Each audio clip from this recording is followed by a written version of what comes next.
Hi, my name is Riley Ethier, and today we're going to examine the biblical theology of helping those in need, a theology that I've broken into three major themes. Those themes are the fact that God blesses those who bless others, God uses Christians as His agents to provide justice for others, and the fact that Christians ought to show love for all because it reflects God's love for all. Let's go ahead and take a look at the first theme more in depth. God blesses those who bless others. In the 41st Psalm, verses 1 through 3, we can read, "Blessed are those who have regard for the weak. The Lord delivers them in times of trouble. The Lord protects and preserves them. They are counted among the blessed in the land. He does not give them over to the desire of their foes. The Lord sustains them on their sickbed and restores them from their bed of illness." So right off the bat, we can see that the Lord delivers those who, quote, have regard for the weak, as verse 1 tells us. And this passage ends with, the Lord sustains them on their sickbed and restores them from their bed of illness, both of which point to the fact that God, in a miraculous sense, watches over and blesses those who bless others and who, quote, have regard for the weak. On that same theme, Proverbs 11, verses 24 through 25 read, "One gives freely, yet grows all the richer. Another withholds what he should give, and only suffers want.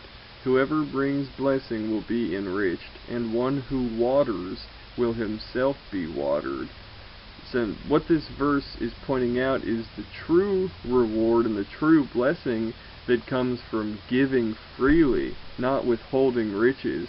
And we can read Matthew Henry's excellent commentary on this verse when he writes, "He that waters others with his temporal good things shall find that God will water him with his spiritual blessings, which will do the best good to his own soul."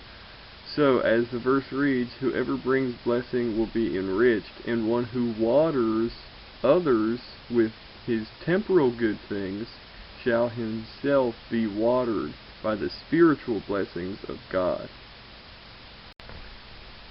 Let's take a look at theme number 2. God uses Christians as His agents to provide justice for others.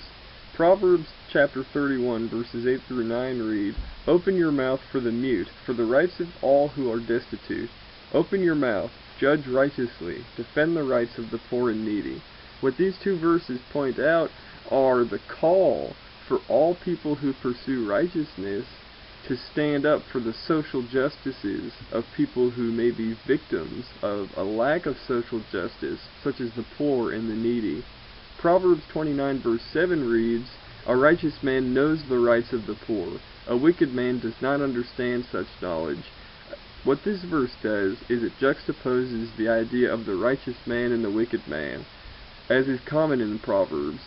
The righteous man understands the rights of the poor, which reflects the fact that Christians should also understand the rights of the poor. Christians should be advocators for social justice for all, whereas wicked people, as the verse says, do not understand such knowledge, and people who are not righteous would not advocate for social justices to the extent that righteous people should, as is biblically sound.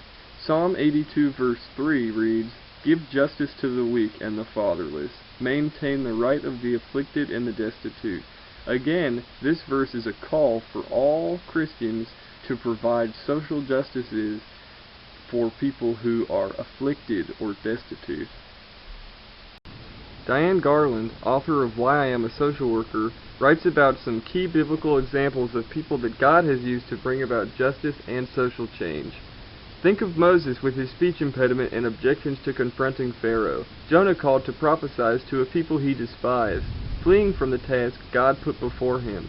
Esther not wanting to risk her life by speaking for her people, and even Jesus asking God to take away the terrible task God put before him in the Garden of Gethsemane.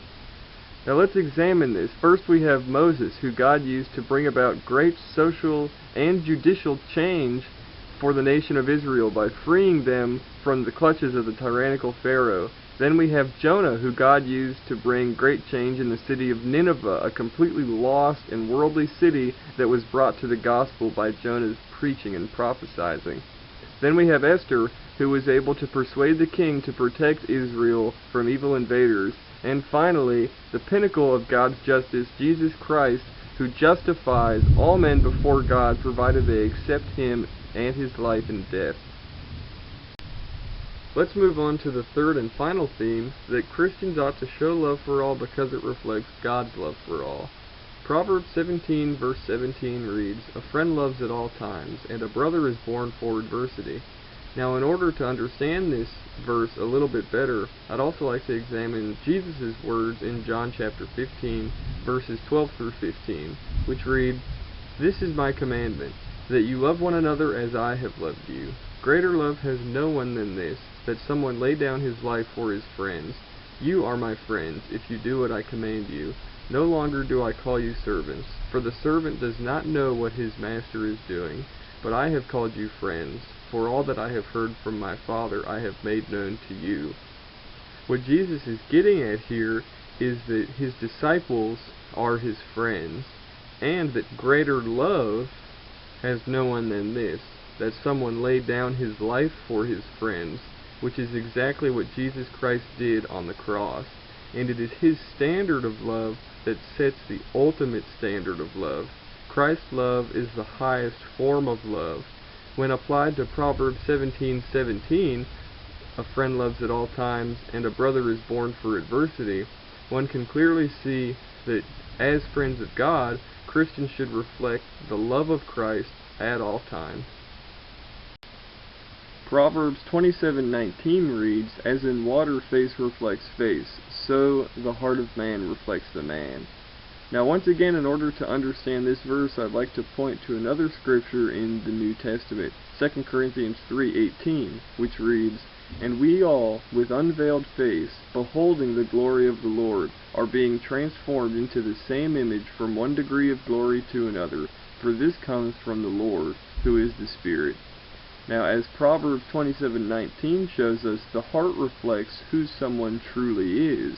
Therefore, Christian hearts should reflect God, who transforms us from one degree of glory to another.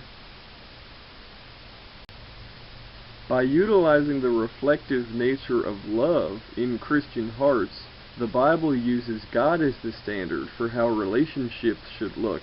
Dr. Keith Lucas writes, "What the Bible does do is to give us some very clear indications of what our relationships should be with other people. We are not to judge, we are to forgive. We are to meet the basic needs of the poor. We may be angry, but not let the sun go down on our anger. We must love or care about our enemies as well as our friends." So what Dr. Keith Lucas is getting at here is the fact that the Bible is the standard of love and teaching, and Christ and God are the standard for the love that we should show to others.